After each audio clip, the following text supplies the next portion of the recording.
Bonjour, c'est Ursule encore. Nous sommes le 4 avril 2019.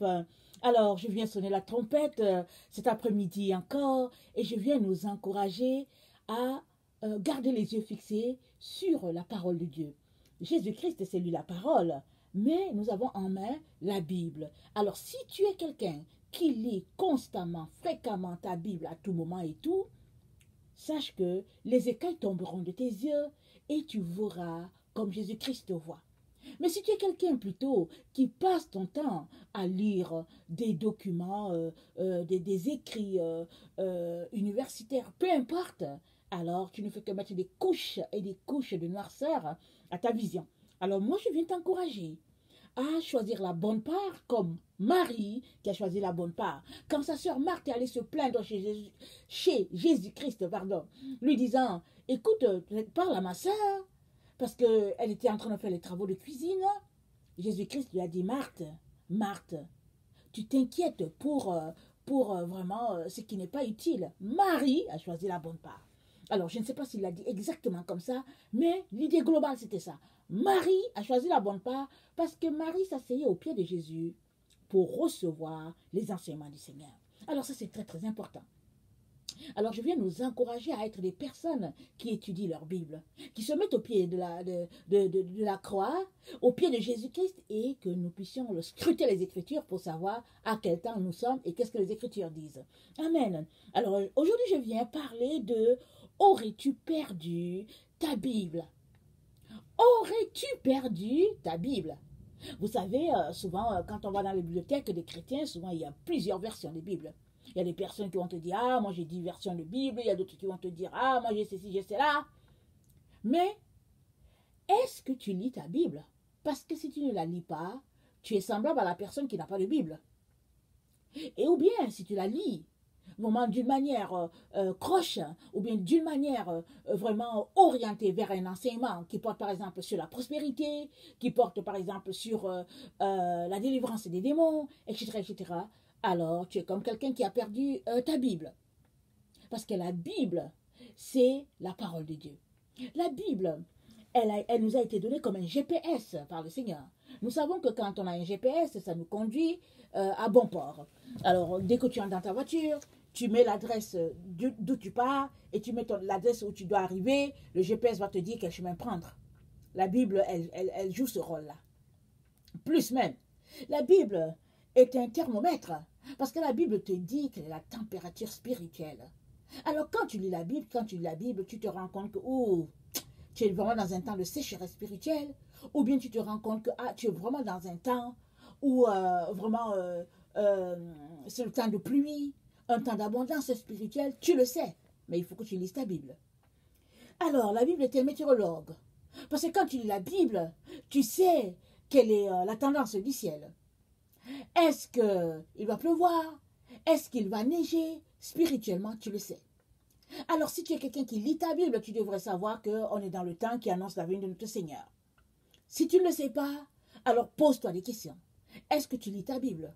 Ou bien, est-ce que tu te réfères à certains conseils ou bien à certaines personnes qui te disent que ce n'est pas encore temps? Parce que ce n'est pas tout le monde qui connaît le temps biblique. Seuls ceux-là qui lisent la parole de Dieu sont connectés à l'Esprit de Dieu et l'Esprit de Dieu leur communique le temps dans lequel ils sont. Amen. La Bible, c'est ton pédagogue. Alors, tu n'as pas besoin de quelqu'un d'autre pour t'enseigner.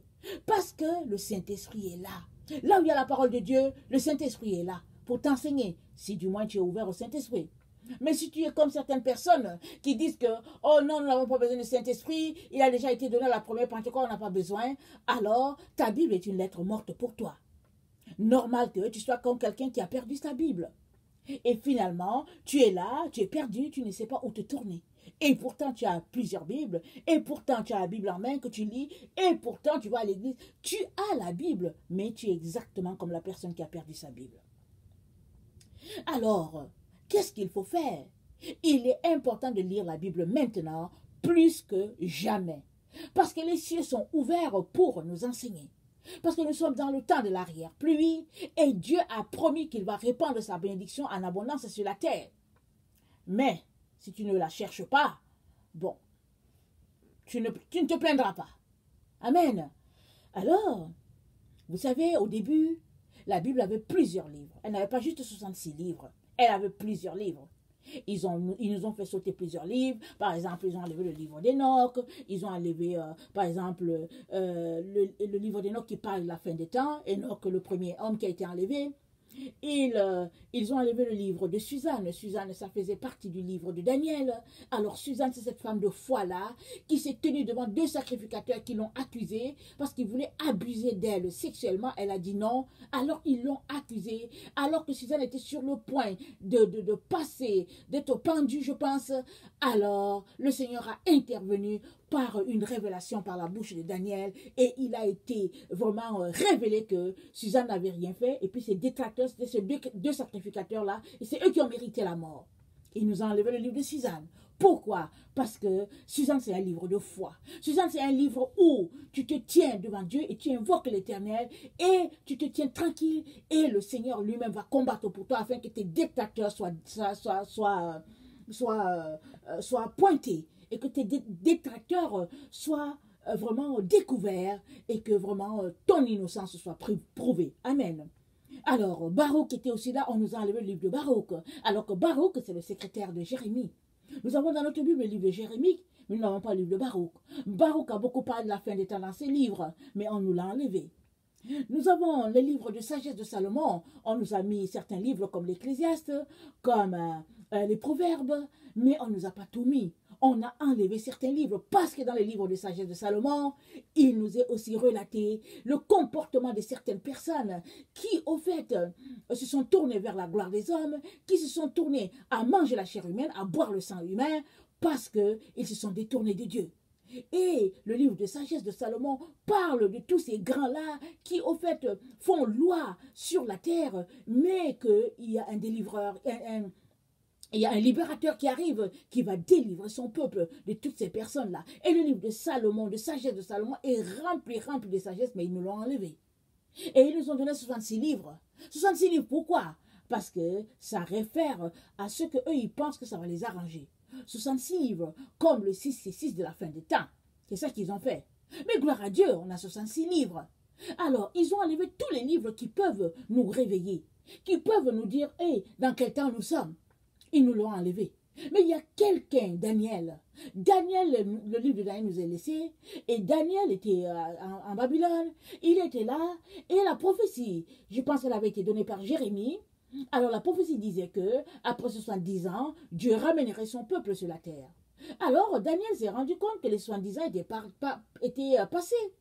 Alors il s'est mis à calculer, il s'est dit, mais voyons, il a pris les écrits qu'il avait et il s'est mis à étudier, il s'est mis à jeûner parce qu'il voulait comprendre pourquoi 70 ans étaient passés et ils étaient encore là. Alors Dieu lui a révélé ce qui se passerait dans notre temps. C'est comme ça que nous avons le livre de Daniel avec tout ce qu'il y a là-dedans.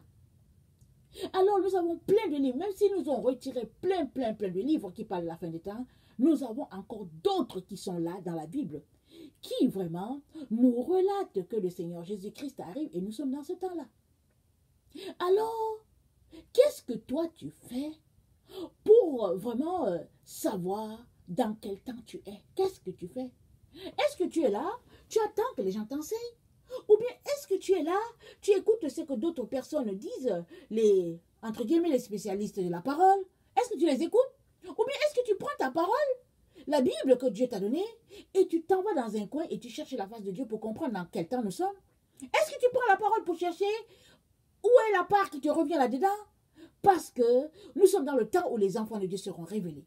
Parce que la Bible dit dans Romains que la terre attend la révélation des fils de Dieu. Et nous sommes dans ce temps-là où les fils de Dieu seront révélés. Et on va savoir, vraiment, les voilà, remplis de lumière de Dieu. Mais toi, tu es fils de Dieu. Je l'espère.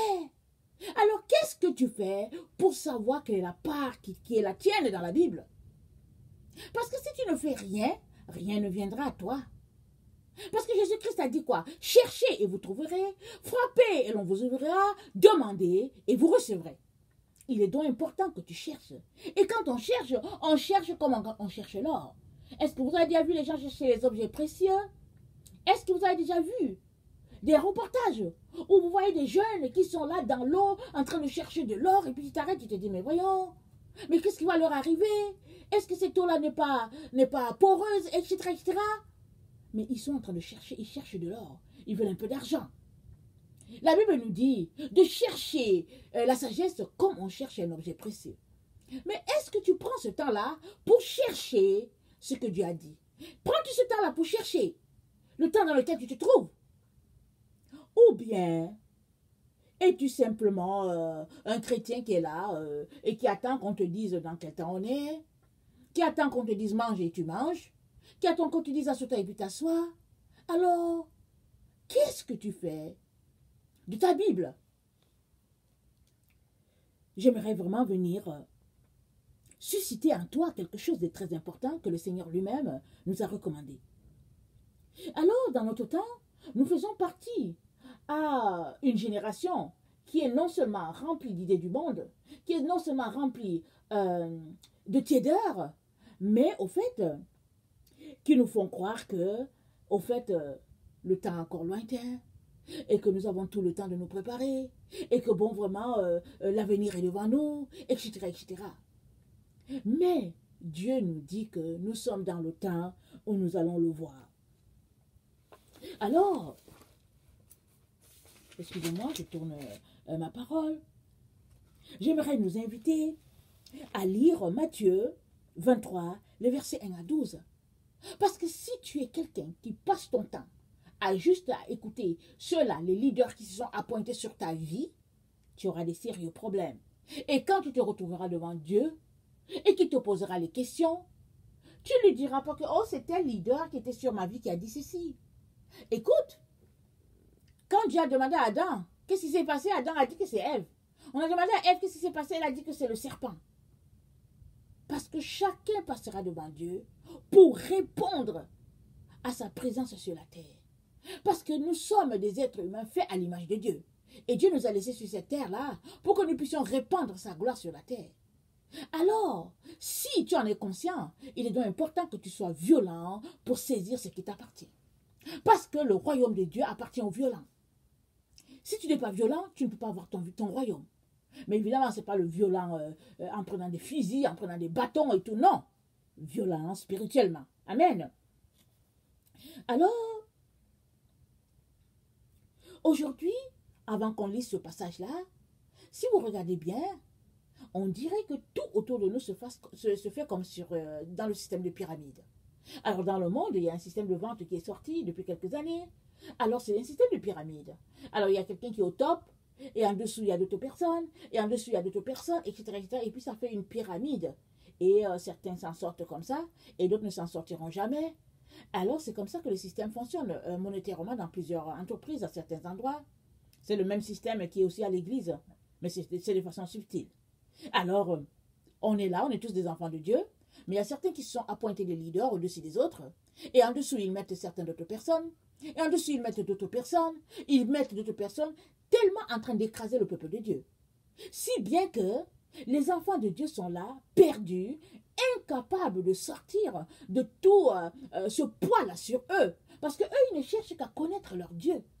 Et ils sont assis, se disant que bon, voilà les personnes que Dieu nous a confiées, alors que ces personnes, au fait, sont plutôt souvent dans le décor, ils sont dans le champ. Alors, dans Matthieu 23, le verset 1 à 12, il nous est dit ceci. Excusez-moi.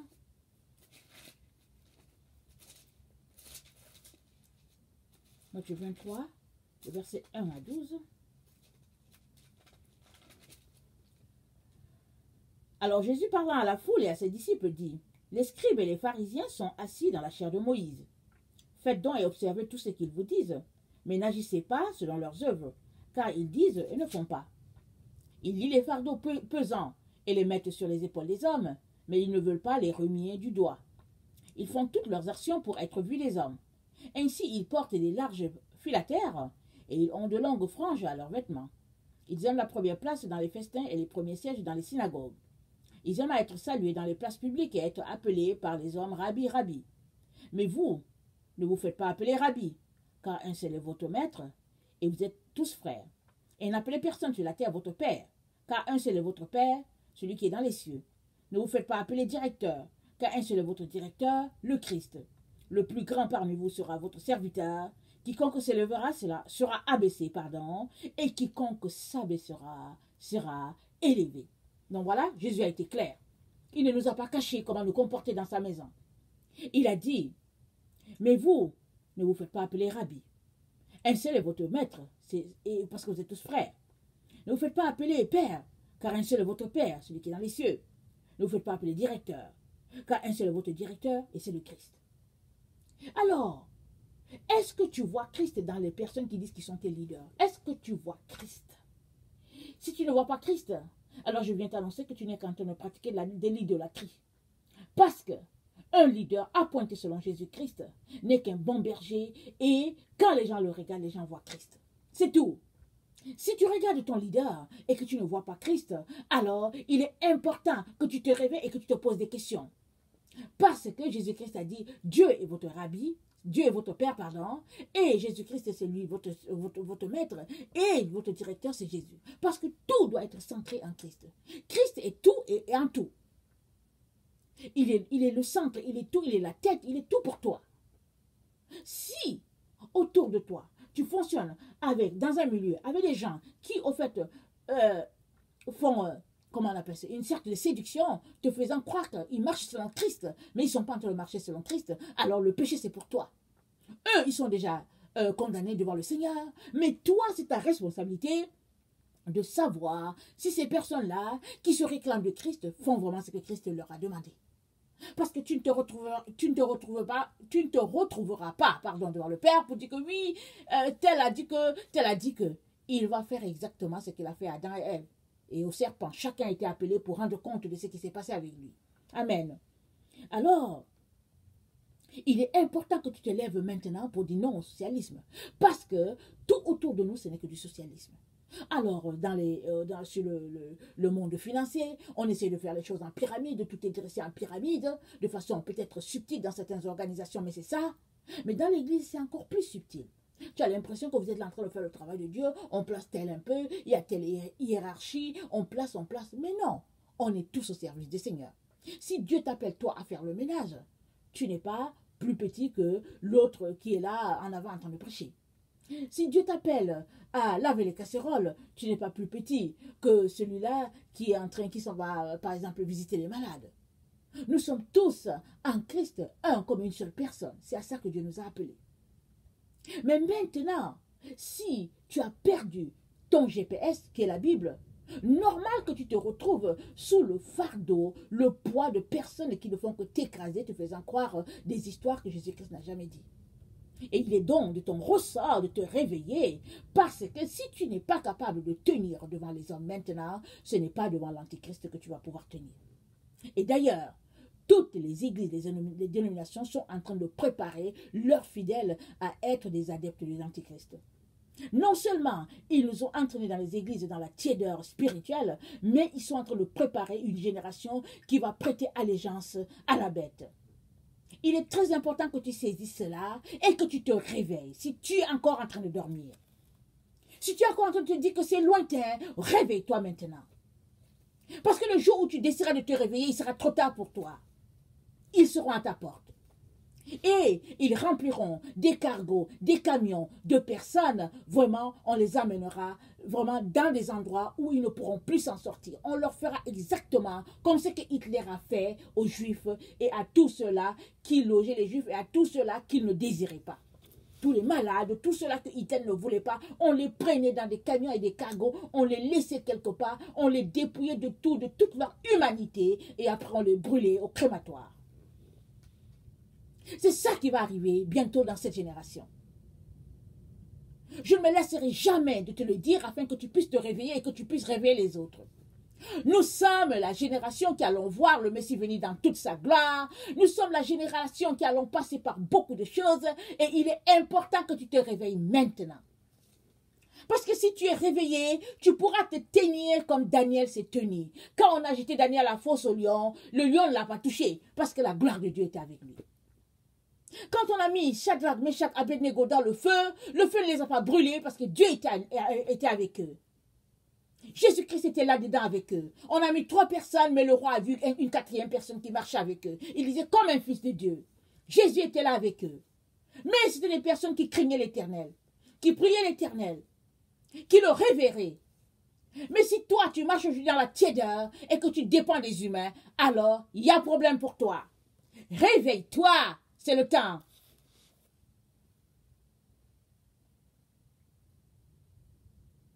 C'est maintenant qu'il faudrait que tu prennes ta Bible, ton GPS, et que tu fasses tout pour t'orienter selon le Seigneur. Et non t'orienter selon les hommes. Aujourd'hui, il n'y a plus de puissance dans nos églises. On a l'impression que le Saint-Esprit n'est plus là, alors que le Saint-Esprit est là. Ce n'est pas que le Saint-Esprit n'agit pas, c'est parce que les gens sont pleins de péchés, ils sont pleins de théories, d'enseignements qui ne sont pas du tout de Dieu. Ce qui fait qu'ils ne connectent pas à l'Esprit et on pense que l'Esprit n'est plus là. L'Esprit est là, l'Esprit n'a pas été retiré. Parce que l'épouse est encore là sur la terre. Il est important que tu puisses t'arrêter, que tu puisses poser des questions sur ta propre foi. Où te trouves-tu dans cette situation-là? Prépare-toi, parce que le roi de gloire fera son entrée bientôt. La Bible dit, où est le roi de gloire? On dit, c'est lui le Fils de Dieu, le roi de gloire fait son entrée.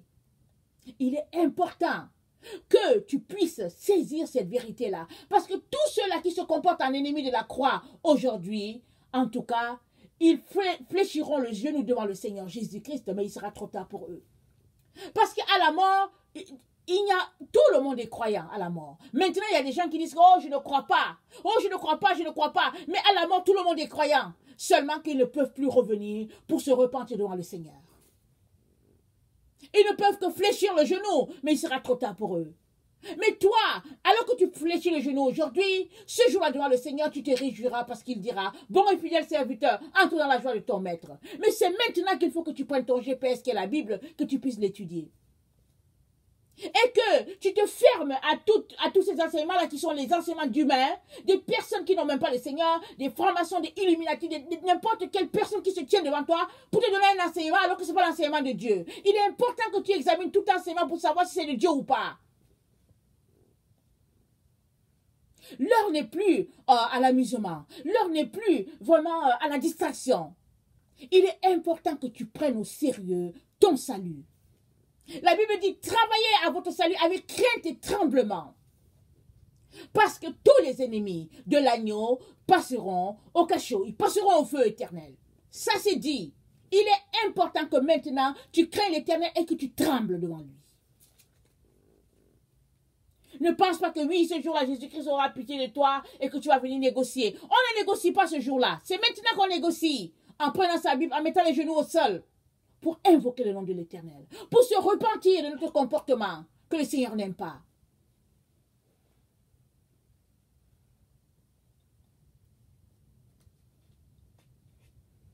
Aujourd'hui, on essaie de tout faire pour instaurer du socialisme dans nos églises. Mais notre Dieu est roi. Dieu est roi. Il n'est pas un président. Dieu, ce n'est pas la démocratie. Non, il est roi, Dieu. Alors, si Dieu est roi, alors ça veut dire que c'est lui seul qui est directement sur qui est au-dessus de toi. Dieu directement, ce n'est pas un système de pyramide. Ce n'est pas telle personne, telle personne, telle personne, telle personne, telle. Non. Dieu et puis son enfant, qui est le prince ou bien la princesse, directement relié à son fils. Alors, il est important que tu saches que tu es roi. Tu es fils du roi. Tu es prince, tu es princesse. Et si tu le sais, tu te comportes comme tel. Tu prends ton GPS et tu cherches à savoir ce que papa a dit et tu marches selon ses directives. Amen.